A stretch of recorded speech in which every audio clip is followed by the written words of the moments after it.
अगर बीजेपी की सरकार दिल्ली में बनती है तो ये बहुत बड़ी जीत पीएम मोदी के लिए भी साबित होगी, क्योंकि प्रधानमंत्री नरेंद्र मोदी के चेहरे पर ही चुनाव लड़ा गया। अगर आपको याद हो तो दिल्ली में कोई भी मुख्यमंत्री का चेहरा प्रोजेक्ट अब तक नहीं किया गया है बीजेपी की तरफ से। प्रधानमंत्री नरेंद्र मोदी के चेहरे को ही सामने रखकर यह पूरा चुनावी कैंपेन किया गया, जिसमें भ्रष्टाचार के मुद्दे से लेकर पूर्वांचलियों के मुद्दे को उठाया गया और बीजेपी ने इसे भुनाने की पूरी कोशिश की।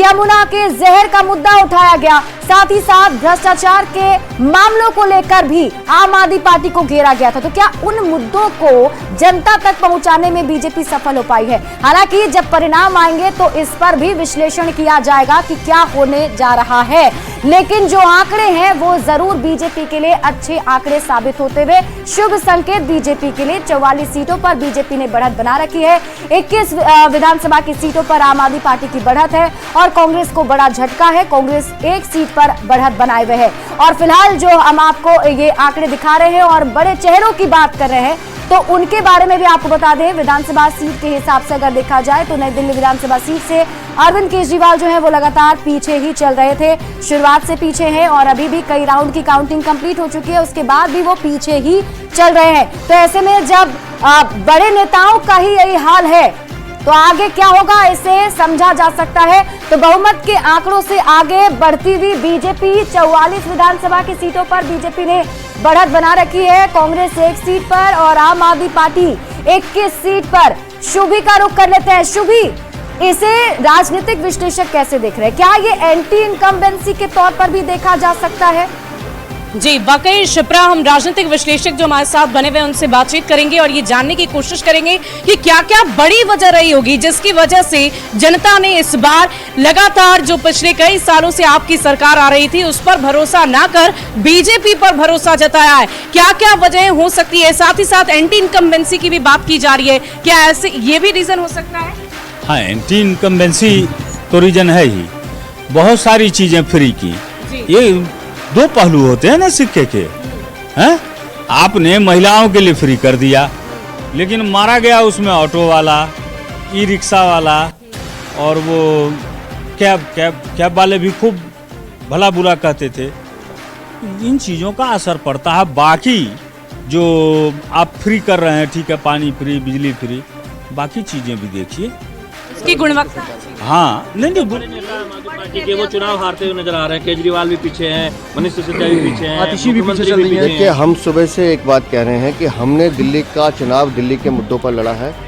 हम अरविंद केजरीवाल से बार बार भ्रष्टाचार की बात पूछते थे, शीश महल की बात पूछते थे, शराब घोटाले की बात पूछते थे, टूटी हुई सड़कों की बात करते थे, सीवेज के ओवरफ्लो की बात करते थे, गंदगी की बात करते थे, गंदे पानी की बात करते थे, लेकिन अरविंद केजरीवाल इन मुद्दों से भागते थे।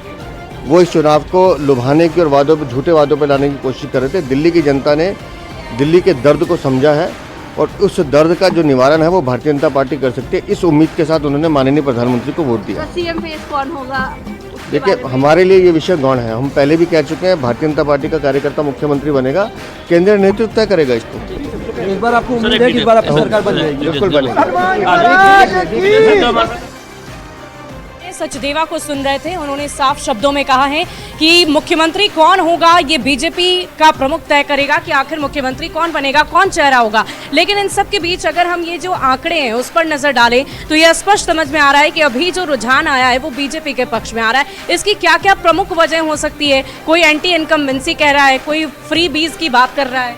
जी शुभी जी, देखिए एंटी इनकम्बेंसी तो है ही है। यहाँ तक कि अरविंद केजरीवाल ने भी इस बात को महसूस किया था और अपने 20 विधायक बदल दिए थे, उन्होंने नए चेहरे दिए थे। लेकिन एंटी इनकम्बेंसी जो थी वो पूरी की पूरी सरकार के खिलाफ थी, जो अब इन रुझानों से थोड़ा दिखाई पड़ रहा है। दूसरी बात क्या, आप देखिए कि तीनों पार्टियों ने चुनाव किस तरह लड़ा। बीजेपी ने अपनी साफ स्ट्रेटजी बनाई और बाकायदा प्रधानमंत्री नरेंद्र मोदी के चेहरे को सामने किया।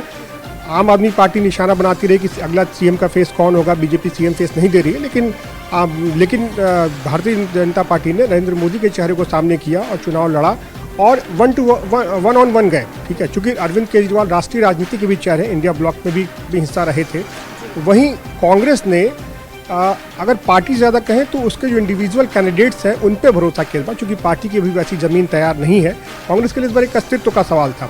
तो जो उन्होंने टिकट दिए वो ऐसे कैंडिडेट्स को दिए जो खुद में स्ट्रांग थे, जो पॉलिटिकल फैमिलीज से हैं, इन्फ्लुएंशियल है, ताकि वो चुनाव लड़ सके यहाँ पे।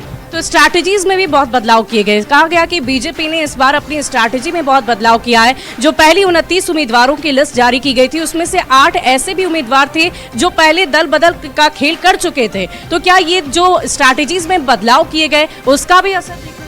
बहुत महत्वपूर्ण भूमिका निभाई है कि जो रणनीतियां बदली बीजेपी ने दिल्ली में अपने अनुभवों से, जो हरियाणा में उनका अनुभव हुआ, जो महाराष्ट्र में उनका अनुभव हुआ, तो वो माइक्रो मैनेजमेंट पे भी गए और वो जो आपको अलग अलग क्षेत्रों से आए हुए लोग थे उन पे भी उन्होंने काफ़ी वर्कआउट किया।